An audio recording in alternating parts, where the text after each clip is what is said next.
പ്രവാചകൻ മക്കയിൽ 13 കൊല്ലം ഉണ്ടായിരുന്നു. അത് കഴിഞ്ഞ് 8 കൊല്ലം ആദ്യം 8 കൊല്ലം മദീനയിലുണ്ടായിരുന്നു. ഈ 8ാമത്തെ കൊല്ലം 10,000 ആൾക്കാരുമായിട്ട് മക്കയിലേക്ക് വന്ന് മക്ക പിടിച്ചെടുത്തു. ഈ മക്കയിലുള്ള ആൾക്കാരാണ് ഇവർക്ക് ബുദ്ധിമുട്ട് കൊടുത്തത്. അവരുടെ ഈ ബുദ്ധിമുട്ട് സഹിക്കാതെയാണ് ഇവിടുന്ന് മദീനയിലേക്ക് പോകേണ്ടി വന്നത്.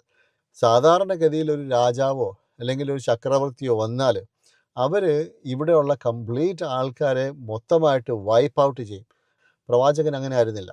പടച്ചവൻ ചെയ്തു കൊടുത്ത ഈ വലിയൊരു അനുഗ്രഹം മക്ക ഇസ്ലാമിൻ്റെ കീഴിൽ കൊണ്ടുവന്നതിനുള്ള ആ അനുഗ്രഹത്തിന് നന്ദി പ്രകടിപ്പിച്ചുകൊണ്ട് കരഞ്ഞുകൊണ്ട് തല താഴ്ത്തിക്കൊണ്ടാണ് പ്രവാചകൻ ഒട്ടകത്തിൻ്റെ പുറത്തിരിക്കുന്നതും മക്കയിൽ എൻ്റർ ചെയ്യുന്നതും. എന്നിട്ട് കാബയുടെ മുമ്പിൽ വന്നിട്ട് പ്രവാചകൻ ഈ മക്കയിലെ ആൾക്കാരെ വിളിച്ച് ചോദിച്ചു, നിങ്ങൾ ഇന്ന് എന്താണ് എൻ്റെ അടുത്ത് നിന്ന് പ്രതീക്ഷിക്കുന്നത്?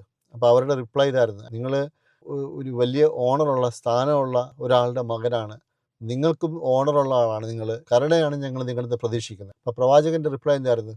നിങ്ങളെല്ലാവരും ഇന്ന് ഫ്രീ ആണ്, കംപ്ലീറ്റ്ലി നിങ്ങൾ പൊയ്ക്കോ. ഇതാണ് പ്രവാചകൻ. ഇത് ലോകത്തിൽ മനുഷ്യ ചരിത്രത്തിൽ എവിടെയെങ്കിലും ഇങ്ങനൊരു സംഭവം നമ്മൾ കേട്ടിട്ടുണ്ടോ എന്നുള്ളത് ഒന്ന് റിസർച്ച് ചെയ്ത് നോക്കണം.